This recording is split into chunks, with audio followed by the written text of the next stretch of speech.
आपके घरों में छोटे बच्चे या फिर बड़े अगर ऐसी चीज खाने के आदी हैं, चाहे वो आपके चौक हों या फिर आपके बाल हों या ये मिट्टी हो, मिट्टी चाहे सॉलिड फॉर्म में किसी बर्तन का दिया या मटके का टूटा हुआ, या फिर ये सीमेंट जो चुनाई जो होती है हमारी चूने की जो दीवार पे होती है इसको खुरच के खाते हैं, या फिर सिंपल ऐसी मिट्टी जो होती है, या आइस के बर्फ जमी हुई फ्रिज में या तो वो क्यूब्स निकालते हैं या फिर फ्रीजर के बर्फ को कुरेद कुरेद के खाते हैं।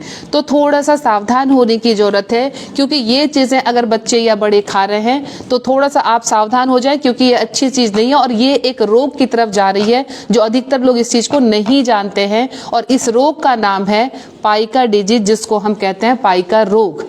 तो क्या है इस रोग का कारण और ऐसे क्यों हमारी चाहत होती है इन सब चीजों को खाने की जो हमारे लिए नुकसानदायक होते हैं? तो पाइका का सिंपल मतलब ये हुआ कि ऐसी चीज खाने की इच्छा जिसके न्यूट्रिशनल वैल्यू बिल्कुल नहीं है, जिसको हम नॉन फूड के लिस्ट में डाल सकते हैं। तो चौक खाने की इच्छा जनरली जो है छोटे बच्चे या गर्भवती महिलाओं को होता है। गर्भवती महिलाएं जनरली 30 to 65% गर्भवती महिलाएं प्रेगनेंसी के दौरान ये चीजें खाती हैं, चाहे वो चौक हो या फिर इस तरह मिट्टी के बर्तन हो, तभी वो इन दो चीजों पे। तो इसका सीधा सा कारण है कि उनके अंदर जिंक या फिर आयरन की जो है वो डेफिशिएंसी चल रही है। उस डेफिशिएंसी को पूरा करने के लिए उनकी चाहत जो है उस चीज को खाने की हो रही है, इसलिए वो इस चीज की तरफ चली गई हैं। अब है ये छोटे बच्चे बाल खाते, इस तरह से अपने सर के टूटे हुए बालों को मुंह में डाल के छोटे छोटे टुकड़े करके वो खाते रहते हैं। और एक ऐसे रिसर्च में एक चौंकाने वाली चीज सामने आई थी कि एक 12-15 साल के बच्चे के इन पेट में जब दर्द हुआ, जब उसके सर्जरी हुई तो स्मॉल इंटेस्टाइन से इतने बाल के गुच्छे निकाले गए। तो ये भी एक रीजन है बच्चों के, ये इसको चौक दीवार के जो चूने हैं झाड़ झाड़ के खाते रहते हैं। तो क्या कारण है इसमें? कई बार बच्चों के मामले में हम कीड़े को भी दोष दे सकते हैं कि पेट में जब कीड़े होते हैं तो बच्चे ऐसी चीजें खाने के, चाहे वो ऐसी चीज हो, ये मिट्टी हो या फिर ऐसी मिट्टी हो, इसको खाने की इच्छा उनको प्रकट होने लगती है। तो करें क्या हम? इसका उपाय क्या करें? अगर थोड़ी बहुत प्रेगनेंसी के दौरान महिलाएं खा रही है तो इट्स ओके, उनके आफ्टर डिलीवरी ये कार्विंग खत्म हो जाएगी। लेकिन क्या है, अब ये हम बाल खा रहे हैं या ये खा रहे हैं, तो सबसे पहला कारण जो है वो है डेफिशिएंसी आयरन की, जिंक की या फिर कैल्शियम की। तो इन डेफिशिएंसी अगर हम एक डोज, सर्टेन डोज मल्टीविटामिन के या फिर इन चीजों के दे दें तो ये जो खाने की इच्छा है ये अपने आप खत्म हो जाती है। या छोटे बच्चों को अगर हम डीवॉर्मिंग करा दें तो डीवॉर्मिंग से भी उनकी ये प्रॉब्लम जो है वो खत्म हो जाती है। लेकिन जब हम कई बार, एक तो ये है फिजिकल, दूसरा होता है हमारा माइंड से। अगर बच्चे या बड़े डिप्रेशन में है, एंजाइटी में है, तो भी ये चीजें बढ़ जाती है। एक डिप्रेशन का, एक मानसिक अवसाद का एक टर्म आता है सिजोफ्रेनिया या फिर ओसीडी।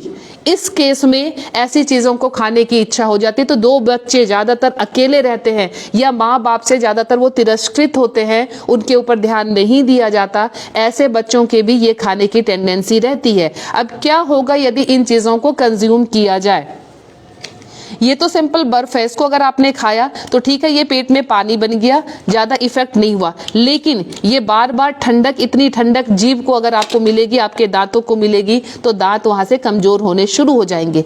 बालों में कोई न्यूट्रिशन नहीं है, क्या खाएंगे अगर इसको होगा? ये डाइजेस्ट नहीं होता है तो ये धीरे धीरे आपके स्मॉल इंटेस्टाइन को चोक कर देगा, जिससे आपको आगे सर्जरी से ही इससे मुक्ति मिल पाएगी।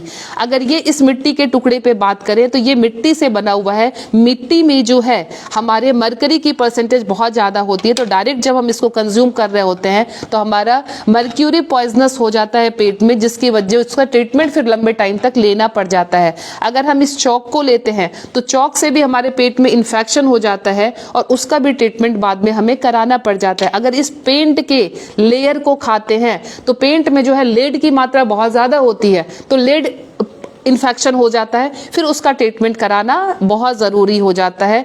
तो ये है पाइका डिजीज़ के लक्षण, और इसको हम कैसे दूर कर सकते हैं इस पाइका डिजीज़ को? तो अपने घर में जो भी बच्चे हैं उन पे थोड़ी सी आपको निगरानी रखने की ज़रूरत है कि कहीं वो इस हैबिट में तो नहीं आ रहे, या फिर बड़े हैं तो बड़े थोड़ा सा सतर्क हो जाए। थोड़ी सी आपको न्यूट्रिशन लेनी है, आयरन, कैल्शियम और जिंक की, और थोड़े से अपने, अगर आप मेंटली डिस्टर्ब हैं तो उस चीज के लिए थोड़ी काउंसलिंग के पार्ट पे चले जाएं, आप इस चीज से फ्री हो जाएंगे। मैं Leena Shrigyan, naturopathy and alternative therapy expert, नई दिल्ली से। मुझसे मिलने के लिए करनाल प्लस के दिए गए नंबर पे जरूर संपर्क करें। Thank you.